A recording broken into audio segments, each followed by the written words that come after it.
yang nanti akan disampaikan oleh pembicara kita ya. Nah, malam hari ini seperti Anda ketahui ada tiga pembicara bahwa semuanya ya. Pertama ada Pak Wilbert, kedua ada Pak Vincent, dan yang terakhir nanti akan ada Pak Yosep. Ya, ini mentor-mentor kita yang luar biasa semuanya. Nah, malam hari ini bahwa semuanya tentunya acara untuk mitra yang sudah bergabung. Jadi bagi teman-teman yang belum bermitra, yang belum bergabung bersama Moonbot, nggak apa-apa, silakan bisa meninggalkan ruangan ini dulu ya, bahwa semuanya ya. Karena khawatirnya nanti informasinya nggak akan cocok dengan yang Anda bisa tangkap. Nah, teman-teman semuanya, sekali lagi saya mungkin menginformasikan dulu supaya semuanya bisa berjalan dengan nyaman, semuanya bisa dapat informasinya dengan lengkap ya tanpa gangguan. Boleh ya saya izin informasikan peraturan-peraturannya dulu. Pertama, teman-teman yang paling penting sekali lagi saya himbau berkali-kali nggak apa-apa ya dengan kerendahan hati kami mengajak Anda semua yang sudah bergabung untuk open kamera karena malam hari ini harus ya teman-teman untuk open kamera. Kalau nggak open kamera kami izin untuk pindahkan ke ke waiting room ya. Kalau sudah standby nanti informasikan ke pengundang Anda akan dimasukin lagi nanti ke ruangan. Nah, yang kedua pastikan teman-teman jangan sambil makan-makan dulu, jangan sampai pertama ini spesial ya. Beliau ini pengusaha di bidang keuangan. Oke ya. Beliau ini juga sebagai pemenang The Most Independent Leader Moon Awards 2024. Nah, beliau ini sering disebut sang jenius lah ya, di SIP internasional, memiliki ide-ide tuh yang cemerlang, teman-teman, strateginya fresh gitu loh. Nah, mari kita sambut tanpa berlama-lama lagi, Grandmaster Triple Eksekutif Pak Wilbert Karimun. Kita kasih tepuk tangan Oke, sama-sama loh selamat semuanya. thank you Pak Beni. Selamat malam Bapak Ibu Selamat pimpinan malam Pak Wilbert. Malam, Pak Spotlight Wilbert. ini Malam, milik Pak. Anda, Pak Pak Wilbert. apa Wilbert. kabar semuanya Malam, Pak Wilbert. teman-teman? Sehat selalu. Selamat malam Pak Wilbert. Selamat Gimana malam, Pak kabarnya Wilbert. Bapak Ibu? Malam, Pak Wilbert. Kira-kira Baik, mantap, Baik. dasar Jos. apa Baik. hari ini semangat apa lemes Bapak Ibu? Nah, Dong. semangat Pak, Semangat, biar floating. Ah, yang benar ini semangat. Bukannya semangat, marketnya lagi merah. Biasanya merah nggak semangat loh. semangat, semangat. Sedang memang Lagi Mooners on ini ya. fire. Memang Semangat orang-orang Moonbot pagi. ini dahsyat. Mau merah, mau hijau, tetap semangat. Tapi nggak tahu benar atau enggak Bapak Ibu ya. Kadang-kadang di mulut sama di hati suka nggak kompak ya memang ya. Nah, Bapak Ibu, sebelumnya perkenalkan buat yang belum kenal, nama saya Wilbert. Latar belakang saya sebagai seorang pengusaha di bidang keuangan ya. Dan hari ini saya pengen berterima kasih ke Smart Academy yang memberikan kesempatan buat saya menjadi pembicara di acara yang spesial malam hari ini. Ya, dan hari ini kita pengen ngobrolin tentang kripto, Bapak Ibu ya, tentang bagaimana dan tentang Crypto Playbook 2026 dan nanti Bapak Ibu akan pelajari lebih detail di bagian kedua dan ketiga bersama Pak Vincent dan Pak Yosep. Saya jujur juga nggak sabar. Nah, di materi saya hari ini adalah tentang paradigmanya apakah kira-kira market kripto itu udah hancur atau belum Bapak Ibu? Karena teman saya ada yang ngomong, nggak tahu ya teman Anda ada atau enggak ya. Kalau teman saya ngomongnya gini, Pak, gimana nih? Market kriptonya hancur, Pak. Marketnya drop. Wah, dropnya bukan drop biasa ya. Drop ya. DEROP Bapak Ibu ya. Kalau Biasanya drop itu cuma manual. turun dikit ya. Ini DEROP ya. Jadi lebih berat ini ya. Wah, hancur ini udah gak bisa lagi. Udah saatnya kita keluar dari market kripto. Ada nggak teman-teman Anda yang begitu? Saya nggak tahu. Tapi di teman saya ada yang begitu.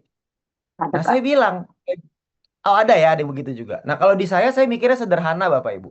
Kalau kita bicara harga, masa iya sih Anda maunya harganya naik terus? Masa iya sih Anda merasa harga kripto itu harga Bitcoin akan naik-naik terus gitu ya? Terus saja terus sampai wah gak turun-turun pokoknya. Itu kan namanya ekspektasi dan realita kadang-kadang suka nggak nyambung, betul nggak? Ya. Nah makanya kita pengen pelajari apakah kripto ini layak atau gimana sih ke depannya dan bagaimana kondisinya saat ini dari sisi industrinya. Ya. Nah saya mau buka materinya sebentar ya. Saya buka materinya dulu. Eh, oke.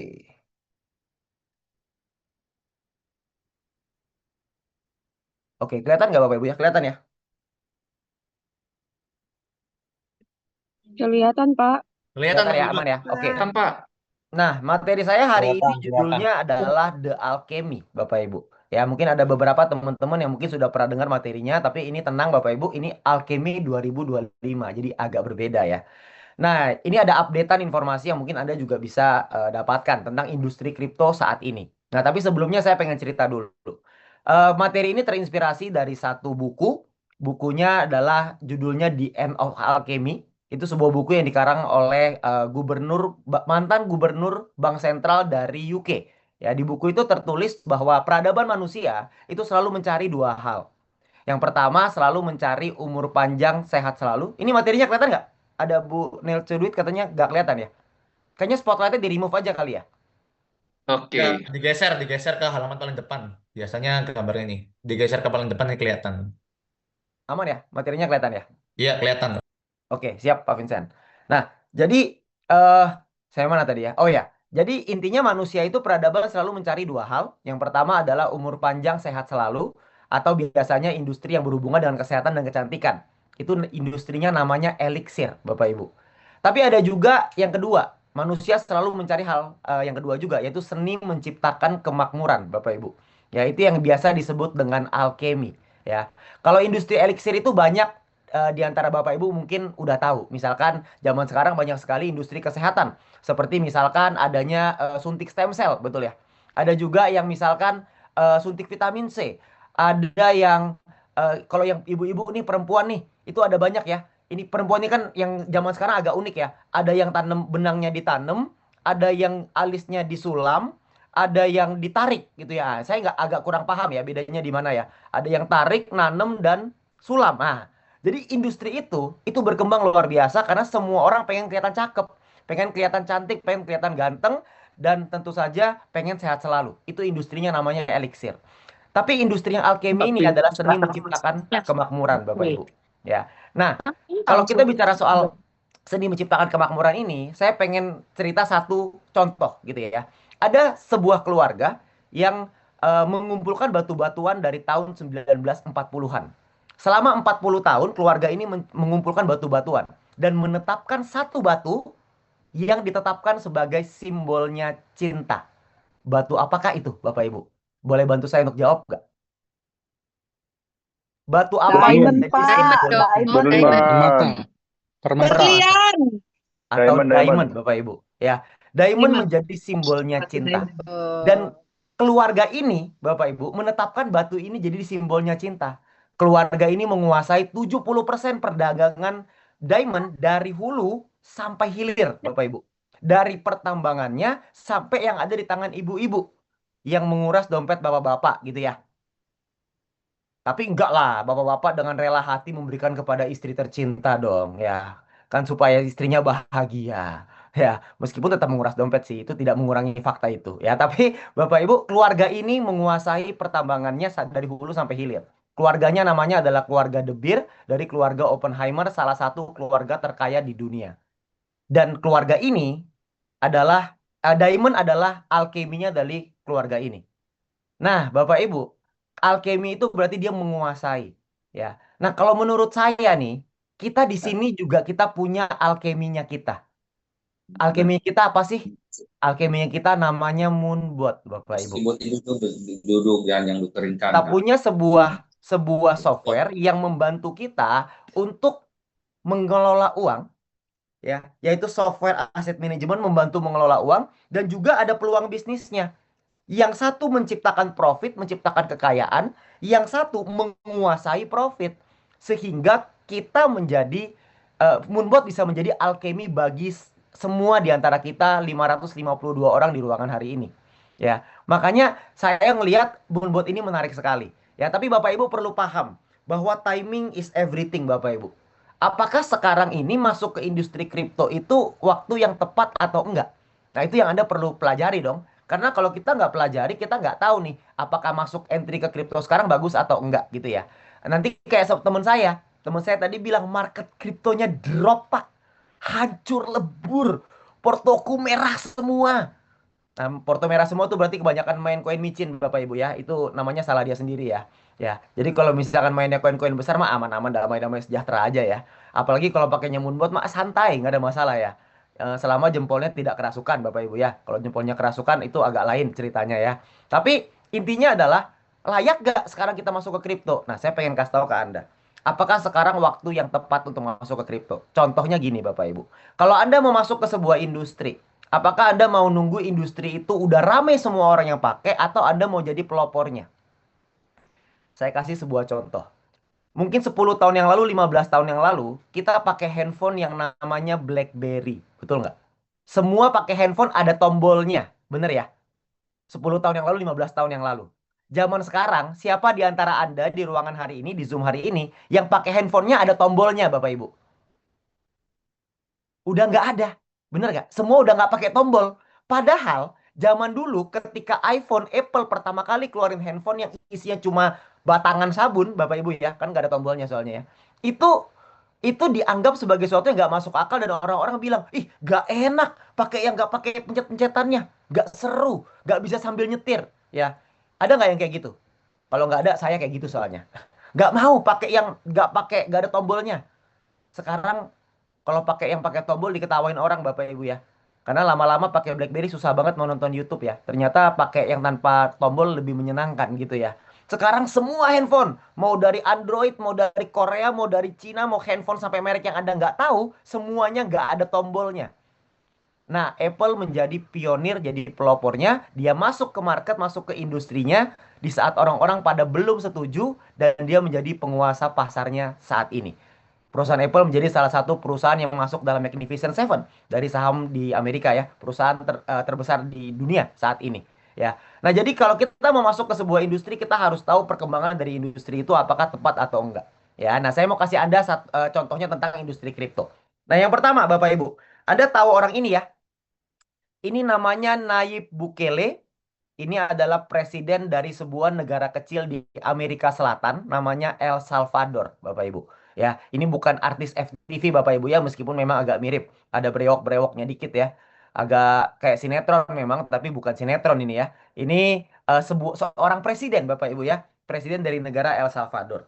Ya, nah yang menarik adalah di negara tersebut mata uangnya apa, Bapak Ibu? Mata uangnya Bitcoin.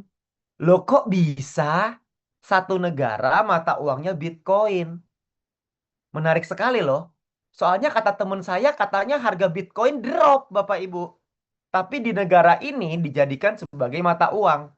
Nah ini adalah sebuah fakta yang nggak bisa kita bantah Bapak Ibu. Ya. Nah pertanyaannya gini. Kalau seorang presiden menetapkan Bitcoin sebagai mata uang di negaranya dia, kira-kira dia pakai pertimbangan atau pakai feeling, Bapak Ibu? Pakai kira-kira atau ada pertimbangannya untuk menetapkan Bitcoin menjadi mata uang di negara tersebut? Kira-kira pakai feeling nggak? Nggak mungkin pakai feeling, betul ya? Betul. Pakai pertimbangan dong. Pasti di negara tersebut kan pasti ada one team press, betul nggak? Dewan Pertimbangan Presiden. Pasti ada. Pasti buat menetapkan jadi mata uang itu pakai berdebat dulu. Di DPR-nya pakai acara berantem dulu gitu ya. Nggak mungkin sesederhana itu. Tiba-tiba langsung jadi mata uang. Nah, jadi di negara tersebut menyetujui Bitcoin menjadi mata uang dan bukan cuma itu, tapi juga merubah cadangan devisa negaranya untuk merubah sebagian menjadi Bitcoin, Bapak Ibu. Ya, ini adalah contohnya. Anda bisa lihat di sini. El Salvador itu punya 6.233 Bitcoin, Bapak Ibu. Ya, 6.233 Bitcoin dalam cadangan devisa dari negara tersebut ya. Nah, nilainya berapa? Nilainya kurang lebih sekitar 611 juta dolar ketika saya screenshot foto ini ya. Buat Anda yang saat ini ngelihat Binance-nya atau exchangernya lagi ada merah, Anda jangan sedih Bapak Ibu.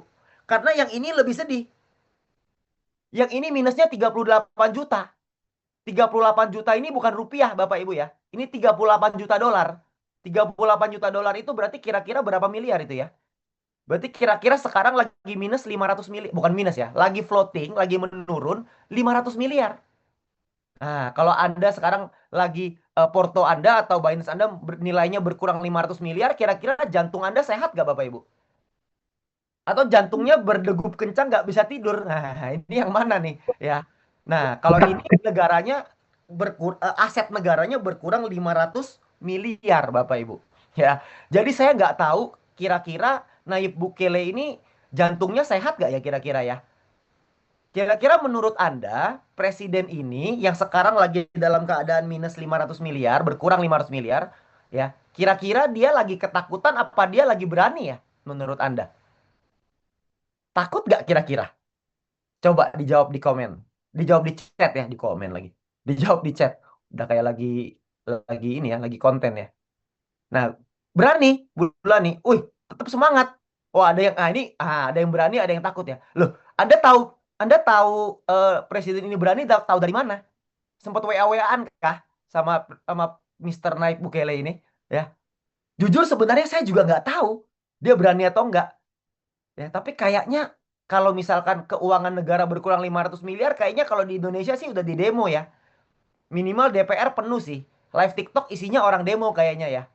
Kalau kayak gitu ceritanya. Tapi yang menarik Bapak Ibu, ya ini penurunannya ya. Penurunannya cukup signifikan di sini ya. Nah, tapi Anda juga bisa lihat ya, ini adalah transaksinya dia. Jadi transaksinya semuanya tercatat di sini. Ya, tapi yang menunjukkan bahwa dia tetap berani, dia tetap optimis adalah ingat di sini dia punya 6.233 Bitcoin dan ini adalah faktanya Bapak Ibu.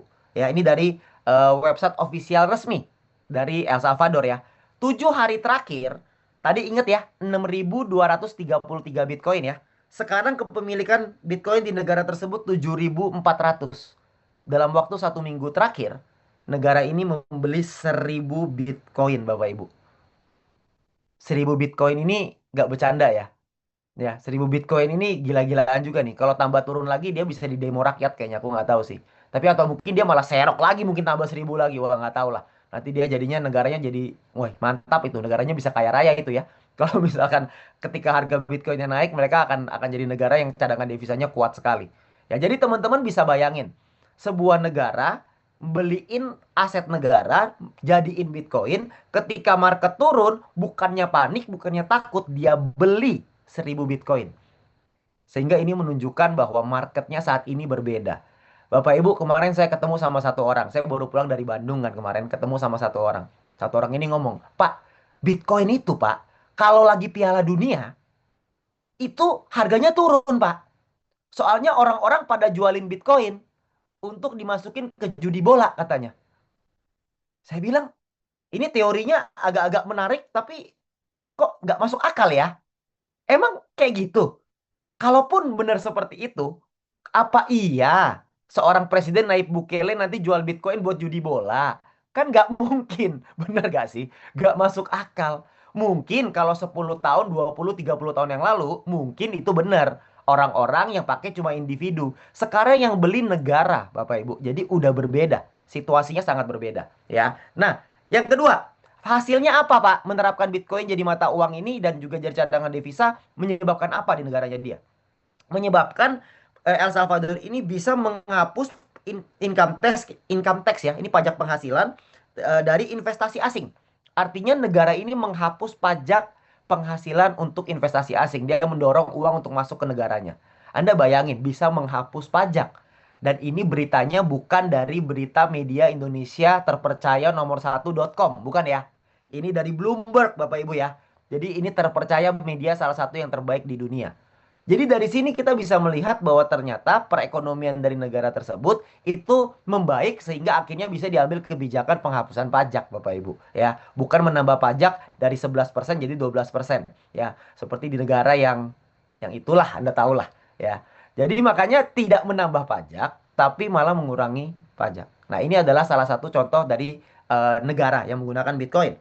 Ini adalah contoh berikutnya Bapak Ibu. Ini adalah regulasi tentang kripto di seluruh dunia Bapak Ibu. Anda bisa lihat. Negara kita Indonesia ini menjadi salah satu negara yang secara regulasi kriptonya tuh salah satu yang terdepan di dunia.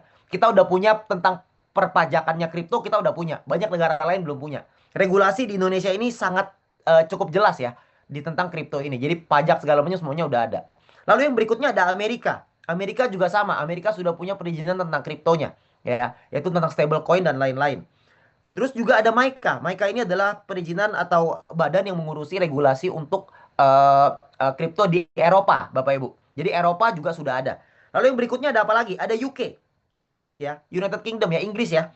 Inggris juga sudah mengumumkan adanya rancangan undang-undang untuk industri kripto. dan ingin berkolaborasi dengan Amerika. Ya, lalu kita lihat lagi, ada apa lagi? Ini adalah regulasi untuk kripto di Australia, juga sudah ada perizinannya juga. Lalu yang berikutnya ada Korea Selatan yang juga sudah membuat undang-undang dan juga framework untuk kripto di negara tersebut. Lalu yang berikutnya Hong Kong. Hong Kong juga sudah menetapkan kripto ini ada undang-undangnya di Hong Kong ya. Dan yang terakhir adalah Singapura, Bapak Ibu. Itu juga sudah punya peraturan dan perizinannya juga di negara tersebut melalui OJK-nya di sana ya, namanya MAS, Monetary Authorization of Singapore. Jadi, secara undang-undang di berbagai macam negara itu sudah banyak sekali yang sudah diregulasi. Pertanyaan saya, kira-kira kalau industri kripto diregulasi, berarti industri ini bertumbuh atau industri ini nggak punya masa depan? Apakah ada industri yang tidak punya masa depan diregulasi? Nggak mungkin, betul ya? Namanya diregulasi udah pasti karena punya masa depan. Makanya di berbagai macam negara ini sudah terjadi. Saya cuma screenshot 8 Bapak Ibu. Sebenarnya ada banyak yang lain, cuma halamannya nggak muat. Jadi makanya saya cuma taruh 8 negara-negara yang gede-gede aja. Ada bisa cek sendirilah. Nanti Anda bisa cari tahu sendiri. Di berbagai macam negara itu semuanya udah mulai berbondong-bondong untuk membuat regulasi tentang industri kripto ini. Nah, sehingga ini menjadi satu dasar buat kita bahwa industrinya bertumbuh, ya. Nah, yang berikutnya ada juga satu perusahaan namanya BlackRock. Mungkin Bapak Ibu juga sudah pernah dengar. BlackRock ini adalah satu perusahaan aset manajemen, salah satu atau mungkin quote unquote yang terbesar di dunia. Ya, dengan menguasai kurang lebih sekitar 10 triliun dolar. Ya, saat ini tahun 2023 9,1, kalau nggak salah kemarin saya baca data 10,1 triliun dolar. Sebagai informasi Bapak Ibu, uang yang beredar di muka bumi ini itu kurang lebih 110 triliun dolar. Jadi saat ini BlackRock itu menguasai 10% dari uang yang ada di muka bumi ini. Bayangin loh ya, 10%. Ya. Nah, perusahaan sekelas kayak gini itu membuat sebuah program. Programnya namanya adalah Bitcoin ETF. Ya, Bitcoin ETF ini apa? Bitcoin ETF ini namanya adalah Exchange Trade Fund. Exchange Trade Fund itu apa, Pak? Gitu ya. Ada banyak yang mungkin nggak terlalu paham. Bahasa gampangnya adalah bagi Anda yang pengen punya Bitcoin tapi nggak mau repot-repot untuk simpen Bitcoin, maka Anda boleh beli ETF-nya Bitcoin. ETF itu kayak sahamnya lah, ya. Anda bisa beli sahamnya Bitcoin ETF sehingga Anda nggak usah pegang Bitcoinnya. Bitcoin Anda dipegangin oleh BlackRock, Bapak Ibu. Ya, karena Bitcoin Anda dipegangin oleh BlackRock, makanya Anda perlu bayar biaya pengelolaan ke BlackRock. Jadi, BlackRock ini bukan hanya beli Bitcoin, tapi dia jualan Bitcoin. Anda bayangin dulu. BlackRock ini dagang Bitcoin, Bapak Ibu. Ya, kalau memang Bitcoin ini seperti kata teman saya tadi, apa iya BlackRock mau jualin? Bener nggak sih? Perusahaan sekelas kayak gini nih menguasai 10% uang di muka bumi ini, dia jualin Bitcoin. Dan ketika di launching pertama kali, dalam waktu 11 bulan, itu mengumpulkan kurang lebih 50 miliar dolar Amerika, Bapak Ibu. 50 miliar dolar US menjadi salah satu launching ETF terbesar di dunia, ya, yang mengumpulkan dana paling besar, ya. Pertanyaan sederhananya, ya, mungkin kalau misalkan Anda pikir, Pak, kira-kira kenapa sih orang mesti beli Bitcoin lewat BlackRock? Bener nggak? Kan kita bisa beli sendiri, Pak. Kita bisa beli sendiri, kita bisa beli di Binance boleh, di OKX bisa, di mana-mana bisa. Ngapain kita beli sama BlackRock? Buat apa beli sama BlackRock? Gak ada gunanya, mesti bayar fee lagi. Nah, jawabannya adalah yang beli barangnya BlackRock, yang beli Bitcoin ETF ini, itu bukan saya dan Anda. Tapi perusahaan-perusahaan di bidang keuangan, institusi keuangan seperti perbankan, perusahaan asuransi, dana pensiun Amerika, ya 401k kalau Anda yang tahu, itu kalau misalkan mau beli Bitcoin nggak boleh menurut undang-undang. Tapi kalau beli Bitcoin ETF punya BlackRock boleh. Jadi makanya ketika ketika perusahaan-perusahaan dan raksasa-raksasa ini pada beliin Bitcoin dengan jumlah yang besar, itu yang membuat akhirnya si BlackRock ini punya Bitcoin dalam jumlah yang cukup banyak, Bapak Ibu. Sekarang hampir 1 juta Bitcoin kalau nggak salah yang dimiliki oleh BlackRock ya. Jadi makanya Anda bisa bayangin ya, perusahaan ini dia mengumpulkan dana dari berbagai macam sumber. Dana pensiunan Kalau dana pensiun Amerika ditaruh dalam bentuk Bitcoin, belinya sama BlackRock. Ya, jadi makanya ini menjadi satu industri yang semakin berkembang, Bapak Ibu. Ya, tapi menariknya, yang jualan Bitcoin ETF bukan cuman BlackRock, tapi ada banyak Bapak Ibu yang menjual layanan Bitcoin ETF. Jadi banyak yang jualan Bitcoin ETF. Ini semua perusahaan-perusahaan di bidang keuangan ya. Ada Bitwise, ada Fidelity, ada Vanguard, ada R21 dan lain-lain. Ada banyak lah. Ada banyak sekali. Anda bisa cari tahu sendiri nanti.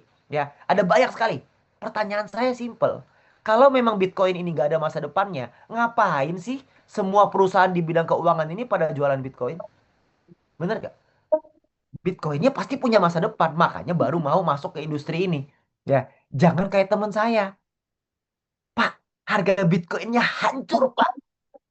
Jangan mikir begitu. Karena namanya harga, ya kalau nggak naik ya turun, nggak ada lagi yang lain. Masa harganya muter-muter kan nggak mungkin. Anda berharap harga Bitcoin apa sih? Keliling-keliling gitu kah? Nggak bisa. Harga itu cuma bisa naik atau turun. Udah. Nggak usah peduli harganya naik, nggak usah peduli harganya turun. Karena itu dua-duanya pasti akan terjadi. Kita lihat industrinya. Industrinya ini seperti apa sekarang? Industri kripto hari ini sama industri kripto 4-5 tahun yang lalu itu dua dunia yang berbeda. Sekarang ini udah jauh-jauh lebih bertumbuh lagi. Makanya kita perlu lebih yakin di industri ini. Karena kedepannya industri ini hanya bertumbuh aja. Ini up only nih pertumbuhannya. Kita nggak tahu kedepannya akan jadi apa. Ya apakah nanti akan jadi mata uang? Never say never, nggak ada yang tahu. Apakah nanti ke depannya bakal seperti apa? Kita juga nggak tahu. Tapi yang pasti yang bisa saya bilang, industrinya pasti akan terus bertumbuh. Jadi makanya ini industri yang tepat. Ya. Nah, belum lagi Bapak Ibu, ini adalah di Big Four. Ini adalah public accounting firm dan juga perusahaan konsultan di bisnis salah satu yang, bukan salah empat ya, salah empat yang terbesar dan paling terkenal di dunia. Ini biasanya korporasi-korporasi besar nih yang pakai dia. Namanya Ernst Young, KPMG, Deloitte, sama PricewaterhouseCoopers. Ini adalah empat konsultan terkenal di seluruh dunia. Dia punya cabang di seluruh dunia, Bapak Ibu. Ya. Nah, dia bilang nih di salah satunya ya, kenapa sebuah perusahaan harus consider itu apa ya? Harus mempertimbangkan untuk menggunakan kripto sebagai salah satu risk management atau pengelolaan risiko dari perusahaan tersebut. Artinya yang biasanya kalau misalkan perusahaan punya uang nganggur, uang dingin gitu ya. Uang dinginnya perusahaan itu ditaruhnya biasanya di saham atau emas, itu mempertimbangkan untuk masukin ke kripto. Yang ngomong bukan saya, Bapak Ibu. Kalau saya ini anak kemarin sore, belum tentu benar. Tapi kalau misalkan sekelas Ernst Young, Deloitte, KPMG, dan PricewaterhouseCoopers, ini analisanya nggak main-main. Karena ini adalah the big four-nya accounting firm dunia, Bapak Ibu. Jadi perusahaan kelas dunia juga sudah apa namanya? Sudah mengakui adanya kripto dan penggunaan kripto yang efektif. Jadi jangan dengerin kata teman saya, Bapak Ibu ya. Kata teman saya ini biarinin aja ya. Suka-suka dia lah ya. Kalau dia mau takut, dia mau hancur, hancurlah sendirian ya. Soalnya banyak orang bilang katanya kriptonya winter, Pak. Sekarang ini kita mau masuk kripto winter. Saya bilang di Indonesia kayaknya cuma kemarau sama hujan. Winter mah adanya di Eropa nanti bulan Desember. Nanti tanggal 9 kayaknya deh ya, baru winter ya. Ya buat teman-teman yang double executive above kan nanti kita tanggal 9 bakal ngerasain winter. Tapi di Eropa, bukan di Indonesia. Di Indonesia tetap panas aja, nggak usah pakai jaket. Kalau Anda ngerasa kedinginan, ya pakai aja jaket, pakai coat, pakai coat. Jadi nanti winternya hilang Bapak Ibu ya, jadi nggak usah khawatir. Ya, jadi jangan sampai Anda berpikir kayak teman saya ya. Nah, Anda kalau misalkan Anda mau pelajarin lebih lanjut, nanti Anda bisa pelajari dari pakarnya tentang kripto. Siapa? Yaitu OKX Bapak Ibu. Nanti akan ada petinggi OKX yang ada di Bali, di acara Grand Exclusive membuat preview kita di Bali, yang akan berbicara tentang outlooknya kripto. Nah ini baru luar biasa. Kenapa? Karena simple. OKX itu adalah perusahaan exchanger dengan legalitas paling banyak di dunia, Bapak Ibu. Ngurusin satu negara, izin satu negara aja, kita, Moonbot nih, ngurusin OJK aja butuh 3 tahun, Bapak Ibu. Coba Anda bayangin dulu. Pak Michael itu ngurusin izin setengah mati demi dapetin izin OJK.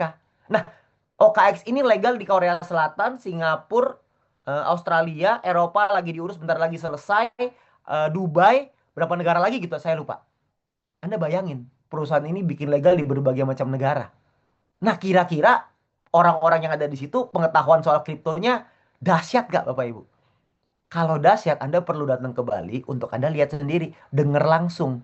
Jangan dengar katanya. Karena kalau katanya doang, itu cuma gosip-gosip Bapak Ibu ya. Tapi kalau Anda mau lihat sendiri, Anda datang ke Bali ya. Nah, ingat Bapak Ibu, panik hanya terjadi jika Anda fokusnya ke short term, ke jangka pendek, bukan ke jangka panjang. Anda hanya perlu punya strategi yang baik untuk mengalahkan market. Strategi yang baik ini sudah ada di Moonbot.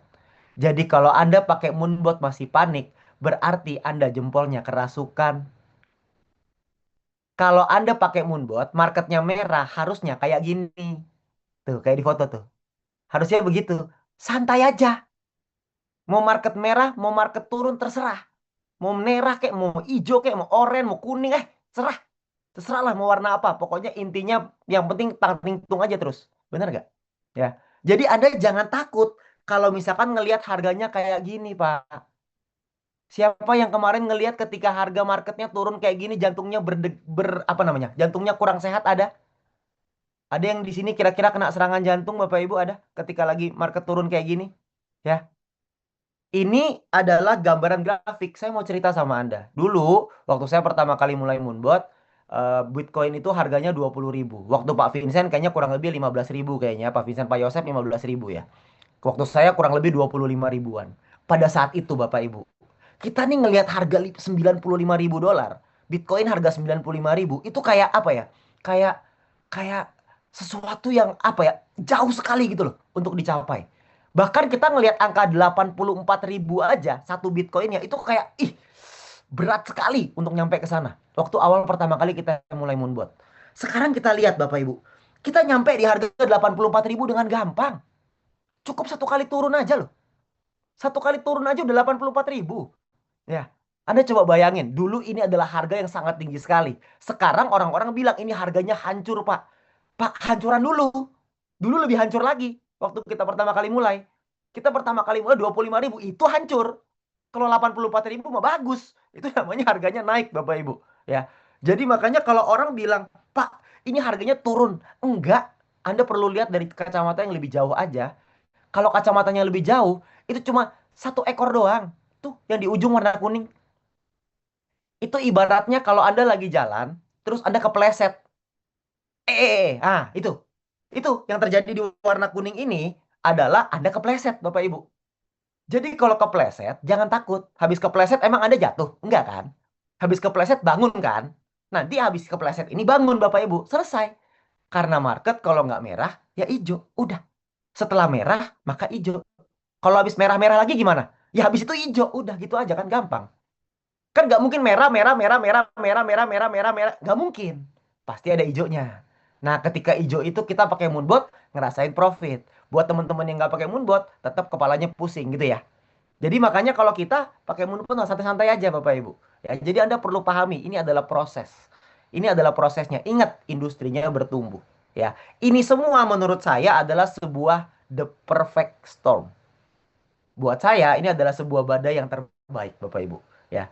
Marketnya merah bagus gak? Bagus. Kalau market hijau Anda harus semangat. Tapi kalau market merah Anda harus, bukan Anda, kita harus lebih semangat Bapak Ibu.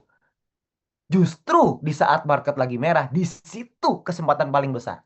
Ya.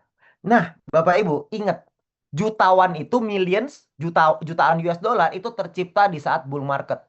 Tapi miliaran US dollar itu hanya tercipta di bear market. Ketika market merah, disitulah orang-orang yang kuat yang akan bertahan. Orang-orang yang mentalnya lemah, maka akan parkir dulu. Nanti akan balik lagi di saat marketnya hijau. Selalu akan jadi orang-orang yang terlambat boy, Bapak Ibu. Anda tahu terlambat boy gak? Pada saat marketnya turun nggak mau beli. Pas marketnya naik baru mau beli. Ya, marketnya hijau dia beli. Harga mahal dia beli. Harga murah nggak mau beli. Nah, itu nanti selalu telat boy, Bapak Ibu ya. Jadi kalau misalkan Anda mau jadi bilioner, Anda mau menciptakan miliaran US dollar, Anda mau miliaran rupiah, Anda perlu bermainnya di bear market, bukan di bull market. Justru di saat lagi merah, disitulah kita harus kerja keras gila-gilaan Bapak Ibu. Ya, nah, jadi bear market itu sementara. Mana yang Anda suka, bear market atau bull market? Anda sukanya market merah atau market hijau, Bapak Ibu? Boleh di kolom chat. Nah, ini pertanyaan jebakan Batman, Bapak Ibu. Hati-hati ngetiknya. Wih, wih, ada yang merah, ada yang dua-duanya. Ini Pak Beni agak serakah ya, soalnya maunya dua-duanya ya. Nah, ini banyak yang serakah kelihatannya ya, sukanya dua-duanya kayaknya ya. Ya, ada yang salah satu ya, saya sukanya profit ya. Ya, sih semua juga suka profit, Pak. Ya. Jadi kalau misalkan ditanya ya, lebih suka yang mana sih? Ya suka dua-duanya pastinya, tapi kalau Anda mau cari opportunity, Anda mau cari peluang, peluang itu adanya di saat market lagi merah, Bapak Ibu. Itu adalah peluang terbesarnya. Jadi peluang terbesar ini yang harus kita manfaatin baik-baik. Bersama dengan Moonbot kita bisa menikmati naik turunnya market dengan menyenangkan. Kita bisa bareng-bareng, kita bisa nikmatin sama-sama, ya. Nah, pertanyaannya, Pak, kemarin itu harga turun siapa yang jual, Pak? Nah, saya mau kasih lihat sama Anda. Ini adalah salah satu pemegang Bitcoin dari tahun 2011. Orang ini namanya Owen Gunden itu menjual 11.000 Bitcoin dengan nilai 1,3 miliar dolar, Bapak Ibu. Ini salah satu pemegang Bitcoin yang paling apa namanya? OG, paling OG itu paling apa ya? Paling awal ya. Tahun 2011 loh. Anda ngelihat ini apa yang di pikiran Anda? Ketika saya ngasih ke teman saya bilang, "Dia aja udah keluar dari Bitcoin, kenapa lu masuk?" Kalau saya bilangnya, ya wajar Bapak Ibu dia jual. Dia udah pegangin dari 2011. Anda tahukah betapa sulitnya pegang Bitcoin dari tahun 2011 sampai tahun 2025? Tahukah Pak susahnya? Anda bayangin ya, Anda coba bayangin lah. Anda punya 11.000 Bitcoin.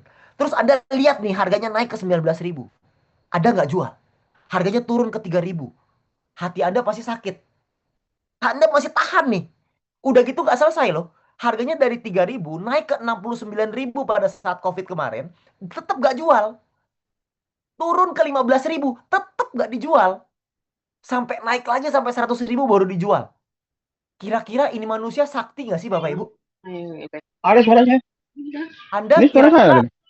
Anda kira-kira kalau misalkan pegangin Bitcoin harganya naik 5 kali lipat langsung diburu-buru dijual nggak? Saya sih nggak yakin saya bisa tahan segitu lama ya Bapak Ibu. Dan menariknya, ketika dijual 11.000 Bitcoin, harganya drop nggak? Drop Bapak Ibu. Tapi drop banget nggak? Enggak juga. Biasa aja, cuma koreksi 20-30%. Nggak terlalu jadi signifikan. Kenapa? Karena 1,3 miliar dolar ini diangkut oleh ETF Bitcoin Bapak Ibu. Jadi eh, dia menjual 1,3 miliar dolar, tapi institusi membelinya. Jadi BlackRock ngebeliin. Ini cuma transfer of wealth. Yang lama keluar, yang baru masuk. Harganya gitu-gitu aja. Jadi kalau Anda bilang, Pak, takut nih karena dia keluar. Saya bilang wajar, dia mau nikmatin hidup. Masa nggak boleh dia mau nikmatin hidup? Anda kalau udah punya uang puluhan miliar, Anda nggak mau nikmatin hidup. Anda maunya terus, Pak, bertahan. Kan nggak gitu ya. Masa iya, Pak, kita nggak mau nikmatin hidup, semua pasti mau lah nikmatin hidup. Ya, jadi ini adalah kondisi saat ini. Ketika ada orang yang menjual Bitcoin, maka akan diangkut oleh orang-orang yang institusi-institusi besar ini, yaitu si BlackRock tadi, yaitu si ETF tadi. Ya, perusahaan-perusahaan itu yang akan membeli. Jadi Anda nggak usah khawatir, karena industri kripto hari ini itu berbeda dengan industri yang lalu. Jadi industri udah berubah jauh, ya. Nah, ingat bear market adalah saatnya kita membangun. Saat bull market, semua orang fokusnya ke hype. Pengennya euforia aja. Bull market itu adalah waktunya panen kalau Anda menanam pada saat bear market, Bapak Ibu. Banyak orang salah. Pengen kaya waktu bull market. Gak bisa. Waktu market lagi hijau itu tidak bisa kaya. Dapat duit, yes. Tapi kalau kaya, nggak bisa. Kalau mau kaya, kita udah punya contohnya. Nanti Anda akan belajar di sesi bersama Pak Yosep. Ya, bersama Pak Vincent nanti setelah ini. Anda akan belajar bahwa beliau-beliau ini grand mentor kita memulai dari sebelumnya, dari bear market, sehingga sekarang mereka bisa menikmati. Sekarang giliran kita yang menanam pada saat bear market supaya nanti pada saat bull market kita yang panen sama-sama. Ya, itu yang kita inginkan, ya. Nah, pertanyaannya, apa yang harus saya lakukan sekarang, Pak? Apa nih yang harus saya lakukan? Yang pertama, Bapak Ibu relax aja. Kenapa? Karena grand mentor kita, Pak Vincent, Pak Michael, Pak Yosep, Pak Febrian, Pak Dani Chandra, Pak Adi Wibowo, udah tahu. Makanya sekali kita lihat marketnya koreksi, Pak Vincent dan beberapa grand mentor lain langsung bikin acara hari ini supaya kasih tahu Anda, Bapak Ibu santai aja. Kenapa santai aja? Karena kita udah tahu dan kita udah siapin. Cuma kita belum kasih tahu Anda aja. Kita kasih taunya kapan? Di waktu yang tepat. Kapankah itu? Yaitu sekarang bersama dengan 670 orang yang ada di ruangan hari ini. Orang-orang yang beruntung untuk dapat informasi lebih awal. Ada 20.000 orang di luar sana yang nggak dapat informasi ini. Cuman Anda di sini yang beruntung. Jadi santai aja ya. Jangan seperti ini Bapak Ibu ya. Market yang sama tapi respon yang berbeda. Ada orang-orang yang responnya adalah tenggelam dalam ketakutan. Tapi ada orang-orang yang menyiapkan strategi dan berakumulasi. Mulai untuk membeli lagi, mengatur strategi, atur strategi ulang. Ini adalah orang-orang yang akan panen raya. Ini adalah orang-orang yang akan stres besar Bapak Ibu pada saat harganya naik berikutnya. Jadi market yang sama, respon yang berbeda. Responnya ada di tangan Anda masing-masing. Respon seperti apa yang Anda mau ambil? Ya, ini adalah yang perlu Anda sikapi. Ya, nanti setelah dari meeting hari ini, nanti Anda akan mengambil sikapnya Anda. Ya, nah, ini adalah bagian terakhir saya. Ini cerita terakhir saya. Ini adalah opportunity. Buat saya, kesempatan di saat market seperti sekarang, ini adalah kesempatan emasnya. Kita harus maksimalkan sebaik-baiknya. Karena di kesempatan kali inilah, di 2-3 tahun ke depan, kita bisa benar-benar merubah hidup 180 derajat seperti yang sudah dibuktikan oleh Pak Vincent dan Pak Yosef dan Pak Febrian. Kita bisa bukti itu juga sama-sama. Kita rame-rame, kita juga bisa. Kalau kita nanamnya sekarang, Bapak Ibu. Ya, saya punya sebuah cerita untuk menutup sesi saya malam hari ini. Ini adalah cerita dari Richard Montañez, Bapak Ibu. Richard Montañez ini adalah seorang orang keturunan dari Meksiko yang tinggal di Amerika, ya. Richard Montañez ini adalah seorang janitor, Bapak Ibu, di tahun 1970-an. Bukan sarjana, bukan orang kaya, bahkan tidak lancar dalam berbahasa Inggris. Dia hanyalah seorang janitor. Janitor itu tukang bersih-bersih di pabriknya Frito-Lay. Pabriknya Frito-Lay ini adalah pabrik yang bikin Cheetos, Nachos, dan Doritos. Ya, jadi yang snack ya, pabrik snack. Dia ngomong, jika kita tidak bisa mengubah posisimu, maka ubahlah caramu bekerja. Tipikalnya Richard Montañez adalah bekerja sebaik-baiknya. Dia nggak ngerti soal permesinan, tapi dia mau belajar. Dia mau terus belajar di dalam pabrik tersebut. Dia jadi salah satu karyawan terbaik. Tapi hanya tukang bersih-bersih. Tapi tukang bersih-bersih terbaik di pabrik tersebut. Ya, datanglah krisis di tahun 1990-an. Perusahaan tutup, banyak omset perusahaan menurun, terjadi PHK massal 1.800-an orang, teman-temannya dia di satu pabrik itu mulai dipecat-pecatin satu demi satu. Suatu hari beliau ngelihat sebuah video dari CEO-nya Frito-Lay gitu ya, CEO dari perusahaan tersebut. Di CEO itu berkata, kondisi perusahaan saat ini tidak baik-baik saja. Siapapun di antara Anda, kita mulai untuk coba think like CEO. Kita semua di sini itu coba think like CEO. Ya, karyawan di sini semuanya think like CEO. Cari solusinya. Anggap Anda ini CEO dari perusahaan ini. Ada masalahnya. Apa yang akan Anda lakukan? Apa solusinya? Beliau terinspirasi dari hal tersebut. Lalu beliau mikir, apa kira-kira yang bisa menyelamatkan pabriknya dia? Bayangin, ini tukang bersih-bersih Bapak Ibu. Mikirin masa depan perusahaan pabrik Cheetos. Pabrik yang cukup besar, sangat besar. Dia tukang bersih-bersih, dia pikirin apa ya solusinya. Akhirnya dia menemukan kalau misalkan Cheetos dibikin pedes, kayaknya enak. Akhirnya dia mencoba bikin sendiri, resepnya dia bikin sendiri. Lalu dia kasih ke CEO tersebut, entah bagaimana ceritanya, ini ceritanya panjang, saya potong jadi pendek ya. Akhirnya itu menjadi sebuah produk yang nilainya miliaran US dollar, yaitu Cheetos Flamin' Hot. Dari seorang bersih-bersih diangkat menjadi Vice President PepsiCo, yaitu grupnya induknya dari Frito-Lay Bapak Ibu, dari perusahaan Pepsi. Bapak Ibu, Anda bisa ngelihat di sini ya. Ini sebuah contoh. Kalau kita saat ini lagi ada masalah, di tim kerja kita lagi ada masalah, coba Anda pikir Anda adalah CEO-nya. Apa sih kira-kira solusinya? Apa yang bisa kita lakukan? Kita bisa menemukan solusi apa? Karena kita belajar dari kondisi beliau. Ya, beliau ngomong, ketika semua orang optimis, maka peluangnya kecil. Ketika semua orang takut, maka peluang perusahaannya dia omsetnya turun. Ketika PHK terjadi di mana-mana, dia nggak takut di PHK, tapi dia berpikir apa yang bisa dilakukan untuk menyelamatkan perusahaan tersebut. Dan di saat yang bersamaan, dia mendapatkan peluang yang sangat besar sekali yang merubah hidupnya dia 180 derajat. Jadi kalau hari ini Anda ngelihat orang-orang di luar sana bilang kripto ini sekarang peluangnya kecil, bagus. Karena berarti orang-orang pada takut.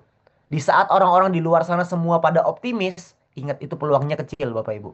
Di saat orang-orang di luar sana takut, disitulah peluangnya terbuka lebar. Nah saat ini peluang itu terbuka lebar. Makanya kenapa lewat materi meeting hari ini Anda akan belajar soal hal tersebut dan nanti Anda akan lebih nangkep lebih besar lagi. Nanti akan ada di acara Bali, di acara Grand Eksklusif membuat preview di Bali nanti.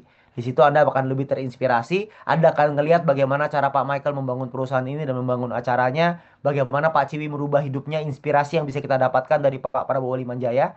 Nanti kita akan belajar sama-sama juga dengan petinggi dari OKX di acara Bali nanti. Ya, jadi Bapak Ibu itu adalah akhir dari sesi saya Bapak Ibu. Makanya saya pengen ngajak Anda untuk kerja keras seperti bull di bear market supaya kita bisa enjoy hard, supaya kita bisa enjoy besar di saat lagi bull market ke depannya nanti. Dan setelah ini Anda akan belajar dari Pak Yosep dan Pak Vincent.